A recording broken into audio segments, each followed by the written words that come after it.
Well, welcome everyone to SCORE Minnesota's webinar, Why Employees Leave and How to Keep Them, Hire Right and Make Them Feel Valued. Seems pretty simple, doesn't it? Well, our presenter, James Julius, is going to tell us the ins and outs of that. But before we get started, I want to tell you just a little bit about SCORE. Click.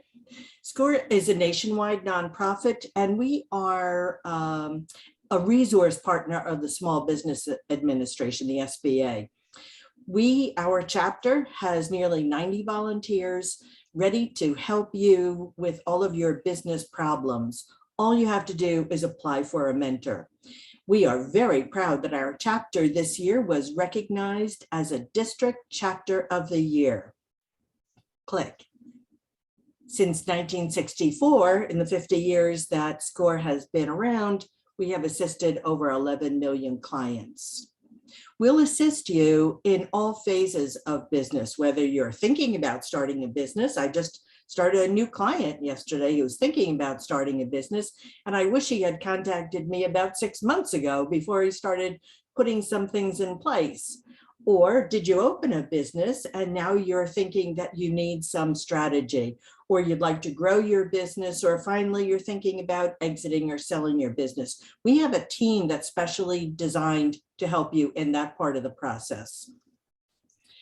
Our website, visitminnesota.score, has a lot of resources. This is where you would come if you're interested in applying for a mentor. If you go onto our website, click, Jim. If you go onto our website, you'll see there are two options to find a mentor. Click. You'll see that there are workshops and webinars. This webinar will be recorded and will be on our website probably by tomorrow. You'll also, of course, be getting an email, not only with links to this website as well as Jim's slides, but you'll also get links to the previous parts of this series, the HR series that we're running, as well as a link to register for next week's webinar. Click. There are also templates and other resources on our website. Click. And lastly, I'd like to thank our sponsors and community partners that help us keep the lights on. If you're in the market for some money, we may be able to help you pave the way to some of our partners. So without further ado, I would like to present our presenter. I would like to introduce our presenter. If you would click, Jim, we'll go on to the next slide, and I'm going to turn it over to Jim Julius. Take it away, Jim. Good afternoon, everyone. Thanks for attending.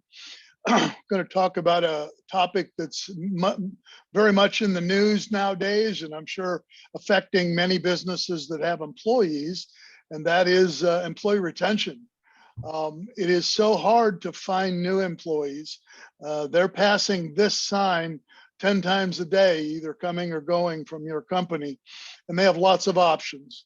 So you need to do all you can to keep the good employees that you have and build a culture that encourages them to thrive and stay at your company. All right, I'm Jim Julius. Came up through the career channels in human resources, was human resources at a couple of banks and Freddie Mac and so forth. And then I ended up as a vice president of human resources for a NASDAQ listed company. And that company grew, and then I left that and started 7 businesses, which is how I became involved with SCORE, trying to help new businesses grow now and learn the things and share the things that I've learned about. Average turnover rate is 25%. I'm sure that you have a number that calculates to your turnover in your company. If you happen to be in the food service business, that number is closer to 75%. And as we all know, the cost of replacing someone that leaves can be 1/2 to 2 times what their annual salary is. And conservatively, they say it takes 42 days replace these people. Even a person who's a low hourly person can cost quite a lot of money to find a replacement. And of course, then there's the hidden cost. Somebody has to do that person's job while you sort through all the candidates and try to resource candidates to be able to fill that job. So there's a lot of cost involved and a lot of anxiety involved with your current staff to take care of someone that take care of a job that's vacant, because somebody has to do the work usually. All right, we're in the labor era of labor scarcity. These numbers for 22, there's 6.5 million unemployed workers looking for work. Okay, there's 10.93 million open jobs. Seems like pretty simple. Why don't those 6.5 million just jump on over to those 10.9 and we're problem solved? Well, it isn't that simple. We've, even prior to the pandemic, we've had a mismatch of available jobs and available candidates. 60% of the employers report they can't find candidates with suitable skills for their jobs. All right, 30% of employees say they can't find jobs that fit their skills. And so here's where we're dealing with this mismatch. 60% of employees looking for work report they haven't heard back from employees, jobs that they've applied for. So the whole problem is finding the right people, getting the right skills. And it's causing the labor scarcity. One of the conditions that's causing the labor scarcity that we're dealing with right now. The good news for you is that high employee turnover and applicant shortage is negative in all industries. The good news is that it can, I'm going to skip to this one here. All right, here's who's leaving. The good news is most of these things are curable, solvable, if you manage your company properly. Who's leaving by generations? 34% of the millennials say they plan strongly or somewhat agree that they plan to look for a new jobs in the next year. That's a problem. That's a 30-year workforce if you employ a lot of millennials. Even if you don't, it's 26% still thinking about leaving next year. So it's incumbent on you as the manager, the owner, to build a culture that has people want to stay and want to continue to be with your company. Okay. Why employees leave. This is from a survey commissioned by iHeart a while back. This is the 10 reasons that people leave. Number one is unsatisfactory pay, 15.8%. I hope no one's attending this session this morning to figure out how they can pay less than the market rate and get a good employee, because it's just not going to happen. The competition is pretty fierce for even more fierce for the good employees. So you need to pay what the market is paying if you're going to attract these employees. If you're curious, most people that change jobs for another position gain about 15% in salary. Okay. Stress, unmanageable workload, 11, and we're going to dig down more into these as we go along, but stress, unmanageable workloads, about 11.7%. Few growth and advancement opportunities, 11.5%, say that's a reason they leave. Employer values not aligned with their own, 7%. Interest in a different industry or career path, about 6.7% leave for that reason. Poor work-life balance. This is one of the, you've heard of the Great Resignation, and this was one of the drivers of the Great Resignation, is that people were finding out that the poor job they were going to, they would rather stay home and not go to work. And so a lot of this whole Great Resignation was, some of it was driven by a work-life balance issue by employees. Unsatisfactory benefits, 3.8%. Lack of employee recognition, 2.9%. We're going to definitely talk about that one. Concerned about health and safety, COVID. Obviously, this is a 21 study, a little closer to the beginning of the pandemic but 2.3% are concerned about health and safety at their employment. No options for remote work. I would have expected that one to be higher, but 1.3%, that's why they left. And then, of course, the others that you hear about all the time: poor management, relocation, toxic work environment, all of that. These are the things you hear about. So those are the reasons, and according to this survey, as to why people have left their employment. The good news, 75% of the reasons employees leave can be prevented. And that's what we're going to talk about a little bit here. 52% voluntary exiting employees say their manager or organization could have done something to prevent them from leaving their job. Now, this is encouraging news. You have an opportunity to make a difference here. All right, so what the ways we're going to go about this, and we're going to suggest is that, first of all, why are we talking about hiring instead of talking about retention? Well, retention begins with hiring the right person for that position. And I definitely encourage you to have an active, ongoing recruiting plan. Even when you don't need people, you've got to keep recruiting and keep meeting new people who will be potential candidates into the future. But you need a good, solid recruiting program to have candidates available when you need them to fill open positions. I also encourage a selection plan. Part of my career was with the Gallup organization, where I did work with selection testing and pre-employment selection testing and employee turnover, employee retention.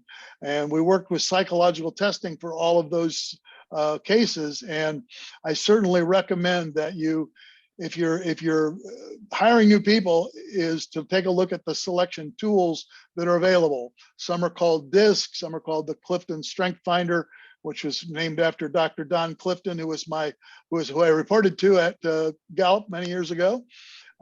His son now, Jim Clifton, manages the Gallup organization. So anyway, have a good selection plan. Use all the tools available to you. Have a committee who has input onto who gets hired. And then you got to have good managers. And this is not something that's brand new information. I think we've known for many years that the manager is the key to a lot of your growth and so forth of your employees. It is, and this is Jim Clifton, CEO of Gallup. It is the manager, period. Leaders everywhere have a tendency to name the wrong person manager and then train them on administrative things, not how to maximize human potential. Nothing works in the absence of great managers. Again, we were telling people this in the 80s, so this is not brand new information, but it certainly is relevant and current because it actually is relevant today. All right. So now you've gone through the recruiting process. You've really scored this really great person who's joining your company. Everyone's excited. They have the talent to do the job. Here's their first day. And I'm going to suggest one of the most important things that happens is a quality onboarding process. All right. I'll admit, hiring people and onboarding for me meant finding an open desk and have them fill out the paperwork. Well, that's not onboarding. Okay. So what we really need to do is have them have a very positive experience that first day on the job. So we want them to, 69% of employees say will stay at least, a good onboarding program leads to 69% of employees staying at least 3 years. Okay. Onboarding is, I already said that, fill out the paperwork. Our goal is to make them feel welcome. We really want them to feel like I fit in. We want them to go home to say, hey, I could have a friend at work there. I could have friends. They're kind of like me. There's nothing real scary there at this new job. Seems like some pretty nice folks. So I encourage you to take them to lunch. Take them to lunch with their people they might work with. Have them get to know each other and have them feel comfortable about the corporate culture, about what they're getting into, and so on. Um, Only 12% of employees strongly agree that their organization does a good job of onboarding. So here again is here's again as a challenge for you as a manager to make that a bigger number. Outline their job duties. We're going to talk again about that in a few minutes. You'd be surprised, you won't be surprised when I tell you, but number of people who don't know what they're expected of them at work. And so that first day, the onboarding process is to say, well, here are the job duties. Here's what we kind of expect of you.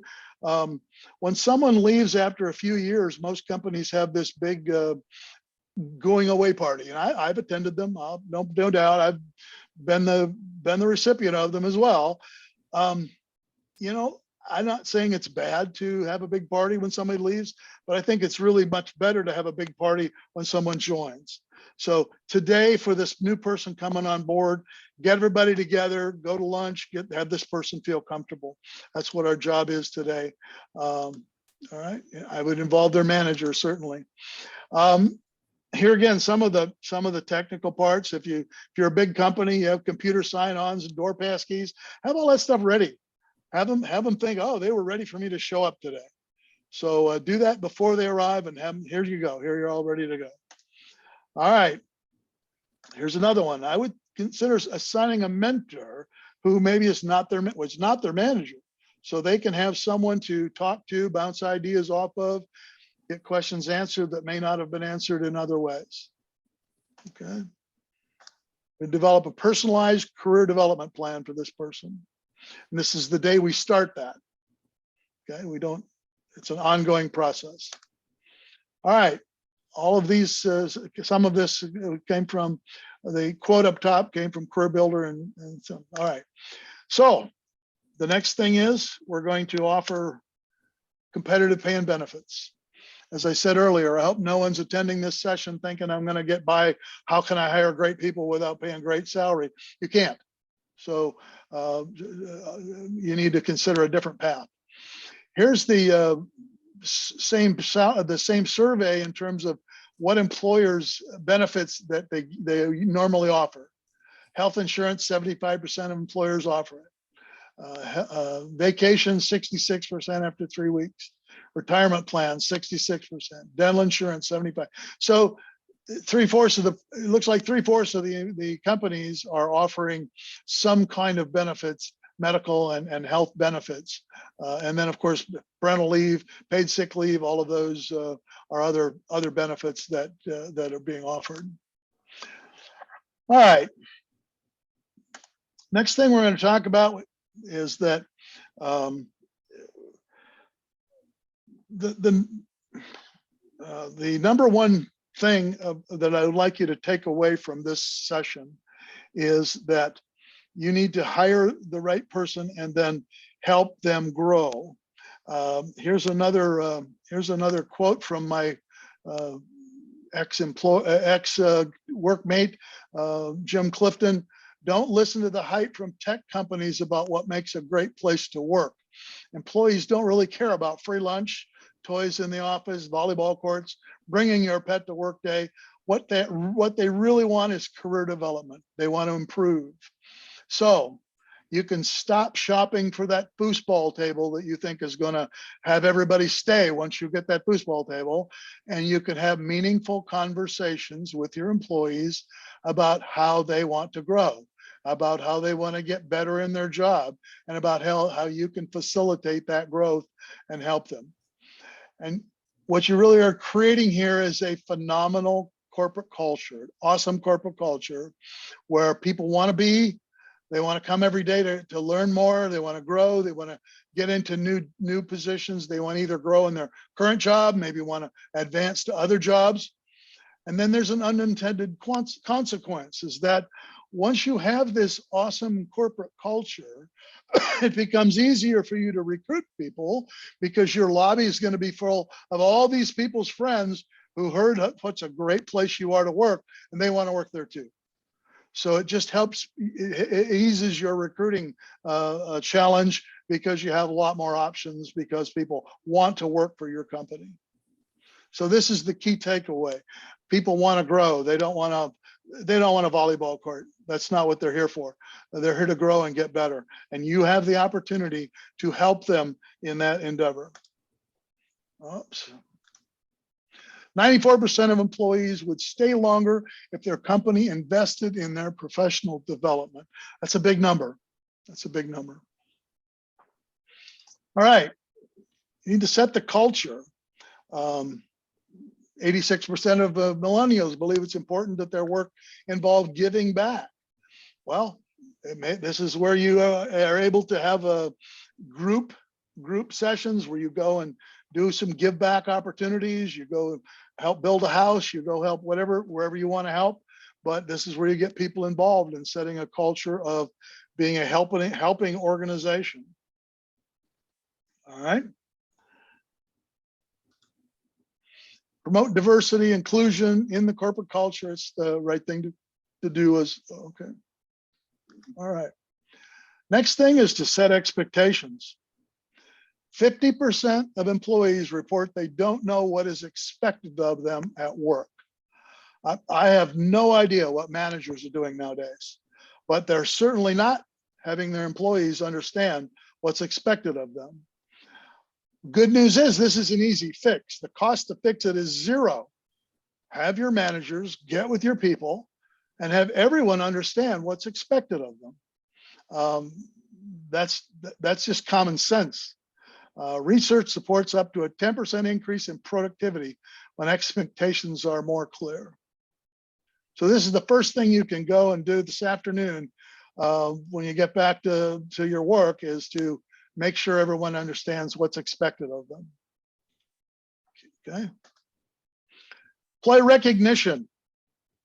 The IHire survey, 2.9% leave due to lack of employee recognition. When an employee does not feel valued at work, 76% look for another opportunity. All right. 1 in 3 workers in the US feel they've received recognition or praise for doing a good job in the last 7 days. All right. Well, that's good. Except the researcher in me says, what about those 2 out of 3 who did not receive recognition? Well, there's 2 possibilities. Number 1, they did not do a good enough job to receive recognition. I have in my notes in big letters, that's a management problem. Okay. Or they did do a good enough job and their manager didn't recognize them. And I have in my the same note, that's a management problem. Here again, the cost to fix this is 0. Make sure your employees are we all know it's really talked about quite often, is just how valuable that little compliment or that little bit of praise is to an employee. And we all realize that. We all like to get it ourselves, and we need to be passing out the recognition. And the cost, 0. Doesn't cost anything to compliment someone's work or let them know that they're doing a good job. All right. All right, now, the next thing I'm going to propose to you is you do exit interviews, I assume. Someone leaves, you want, let's find out why. What would we do? Why are they leaving? What could we have done so they wouldn't be leaving? Well, I suggest that instead of exit interview, or you continue to do exit interviews, but I also suggest that you do employee stay interviews, okay? And this is the opposite of an exit interview. You're gonna have your manager. This is a manager's job, not if you're big enough to have human resources. This isn't HR's job. This is the manager's job. You're going to sit down with your employee every 6 months and ask them some questions.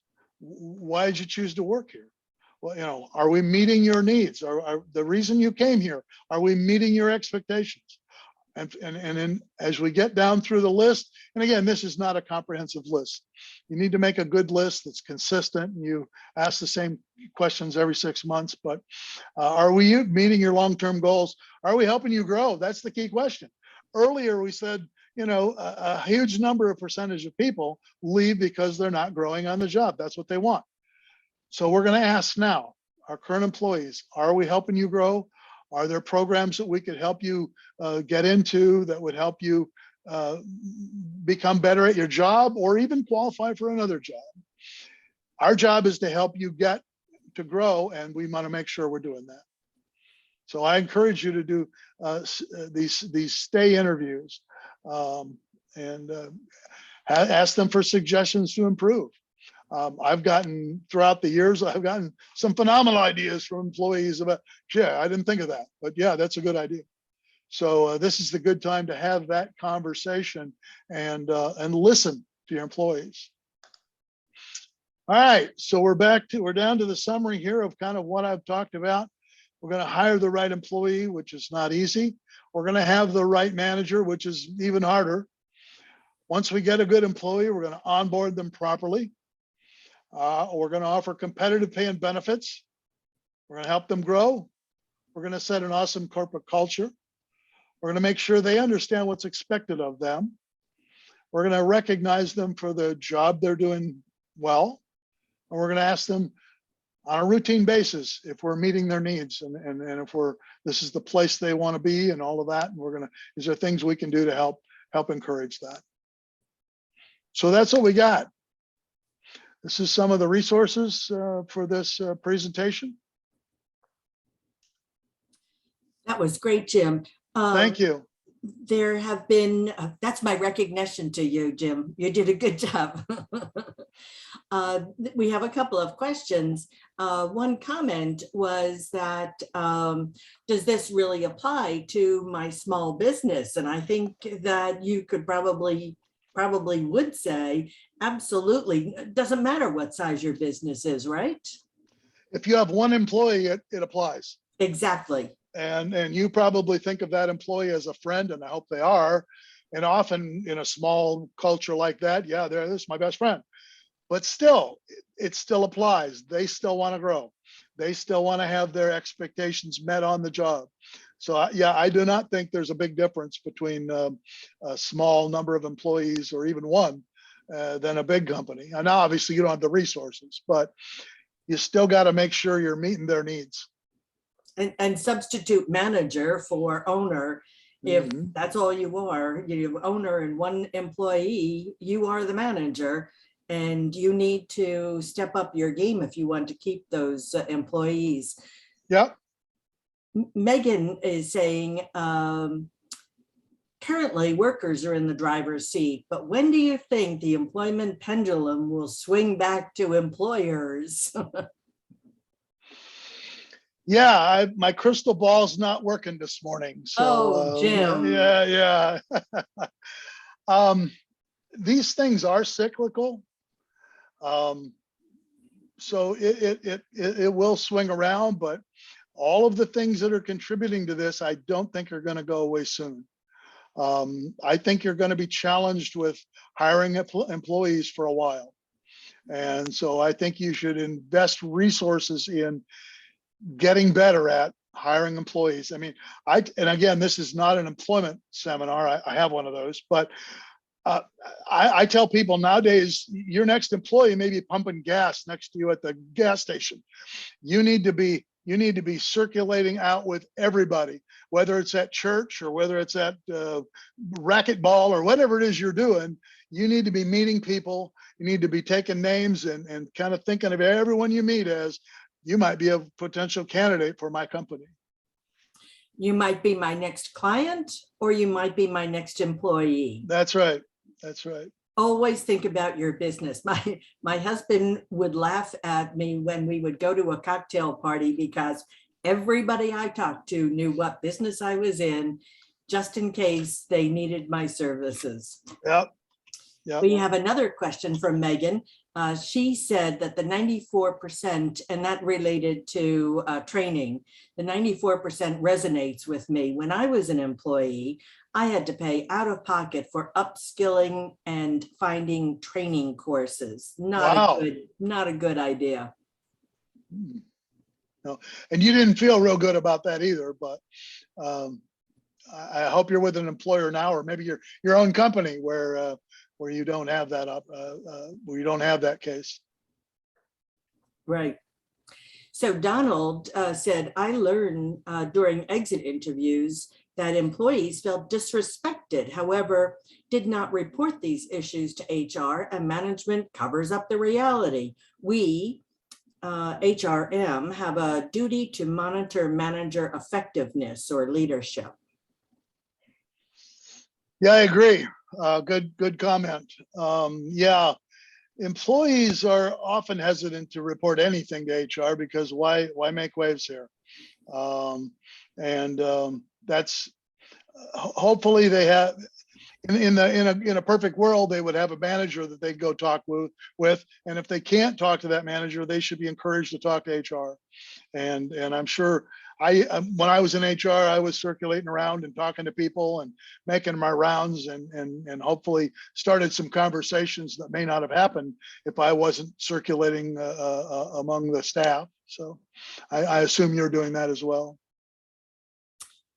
We have an anonymous question. I'm going to hire carpenters from Craigslist, but they jump around where the jobs are listed. Assuming I can keep them busy and pay them well, any secret sauce, again, your crystal ball will help here, any secret sauce in keeping the good ones from hopping in this sector?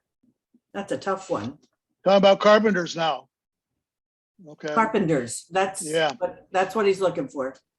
Well, you're asking that question of a guy that's having a new house built. And I haven't seen carpenters at my place either. So they're certainly not there building my house. I can tell you that much. But I think carpenters, no different than any others. The thing is that these are not your employees. They're trade staff that you're just hiring to do a job. And matter of fact, it's very ironic. This morning I was playing pickleball, and this same conversation came up that our builder, who's one of the biggest builders in the area, he has the same problem. He'll have carpenters there. They'll come here and they'll work for 90 days, and then they'll go somewhere. They're gone. And so, and he's one of the biggest builders around. So I empathize with you in that problem, and I don't have a solution for you. No secret sauce. Okay. With many businesses awakened to the value and productivity of remote workers, many Florida professionals are finding jobs outside of Florida at 20% plus higher pay working remotely without having to even leave Florida. How is that impacting our local business? Well, that's part of who you're competing with. You're not only competing with that sign across the street that says we're hiring now, you're competing with this multinational corporation conceivably who wants to have your person work for a call center in Maine. Okay, it's a global world. And I think we learned a lot more during the pandemic about remote work.